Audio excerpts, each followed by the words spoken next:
Hey guys, welcome to my GTE Bahrain lap guide. We're driving the Ferrari 488 GTE car again. I have tried the other GTEs around here and they are quite significantly slower, so we're just sticking with the Ferrari for now. Towards the first turn we're looking for the 150 board. A lot of the braking references are quite similar to the LMP2 car around here. Braking just after the 150, right where that off-road starts, hard on the brakes, and we're shifting down to first gear, staying all the way to the left. Then trailing towards the inside, and we can cut over this inside curb. Just make sure that you keep your left wheels within the white line here. All the way around this track, the white line is the track limit. Now bring the car towards the right just a little bit to open up your entry line for this kink to the left, and we can take this flat out quite easily in the GTE cars. Cut a little bit over this inside curb. Again, just make sure you keep at least two wheels within the white line. And on exit is a very silly place to pick up lap invalidations, so again, just be sure to keep within the white lines.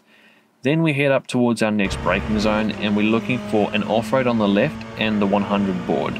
So we'll get a little bit closer now and we'll be able to see it. There's the off-road right there, and then there's the 100 board. We're going to be braking about halfway between those two braking references, then braking hard initially, then trailing towards the inside. The track kind of dips, then raises, and then goes down again, so just be careful here. You do want to use a little bit of the inside curb here. Don't cut too much, obviously, and just be very careful on throttle and exit, because the track starts to go over a crest here, and then you start to lose your grip. So you want to be very careful with the way you balance your steering inputs and your throttle on exit there. Use all the track on exit, just make sure you keep a wheel or keep two wheels within the white line.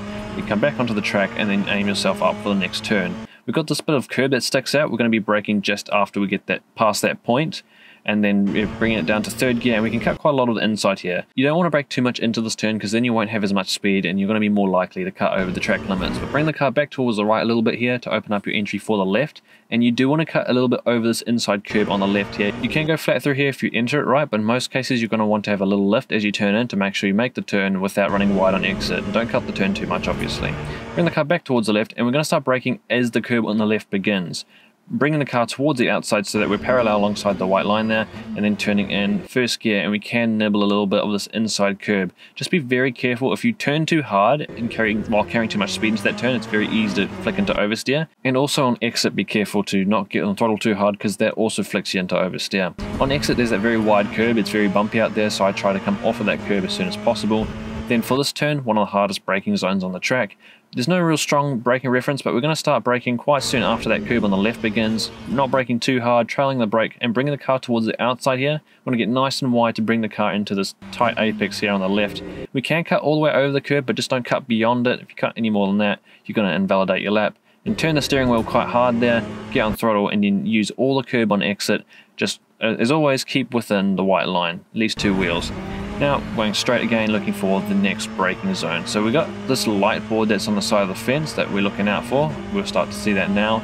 And then on the ground there's the blue paint, and we're looking for that dark blue paint that goes across the ground there. We're braking just before that, braking quite hard, trailing the brake in towards the apex, which is the curb. You can actually cut a little bit beyond the curb, but if you manage to cut that far, you probably haven't carried enough speed in. So apex at the curb, carry your speed through, carry your momentum to the outside of the track. But don't get your wheels onto the exit curb, because that kind of pulls you out there and that'll just mess your line up, and you don't want that. Bring the car back towards the left about where the outside of the track is, and there's that light pole on the left. We're using that as our turning reference, so as we get to that we start to turn in. We can take this flat. I managed to do it here, but if you turn slightly too late or early, you will have to have a small lift off the throttle. We're apexing around where that fence was, bringing it towards the outside of the track onto the curb, braking about 3-4 car lengths before the Avis sign on the right there, braking hard initially, but we're going to start trailing in, carrying speed towards the apex. I carried a little bit too much speed in here, I didn't quite nail the apex, but apexing right where that curb is, and then carrying our speed on exit to the outside curb. And now we're looking for the final braking zone, which is the 100 board. There should be a white line that goes across the track as well. So there's the 150, 100, we're braking just before the 100. For this last turn, we want to cut quite a lot of the inside curb. We'll trail brake in and then cut right towards the inside. It actually kind of looks like we're going to cut over the white line, but the momentum of our car actually carries us around it, allowing us to get on throttle quite early there. But just make sure you don't get onto the exit curb too early, because again, it can pull you out. So at this point you're on the track, but right out here you can run into the exit curb to maximize your momentum and exit speed towards the line, which is quite early on the straight, and we got a 153.7 on this lap. I will play this lap through again without all the interruptions, and then after that we'll come take a look at the pit entry, which is quite simple, quite similar to the LMP2. We'll take a look at that at the end of the lap. See you soon.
So now we're going to take a look at the pit entry for Bahrain and the GTE cars. We'll be taking the final turn just as you normally would and then bringing the car towards the inside where the pit lane is.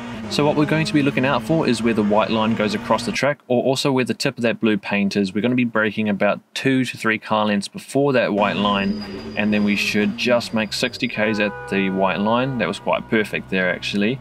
But just be careful, I've said this in a few of the other videos, but if you have worn tyres, heavier fuel, some of these things may affect how early you have to brake. So if you have worn tyres, maybe brake just a little bit earlier. Anyway, I hope you enjoyed this guide. I hope it's helped you out. If you have anything to say or ask, then feel free to leave a comment, and I'll see you in the next video.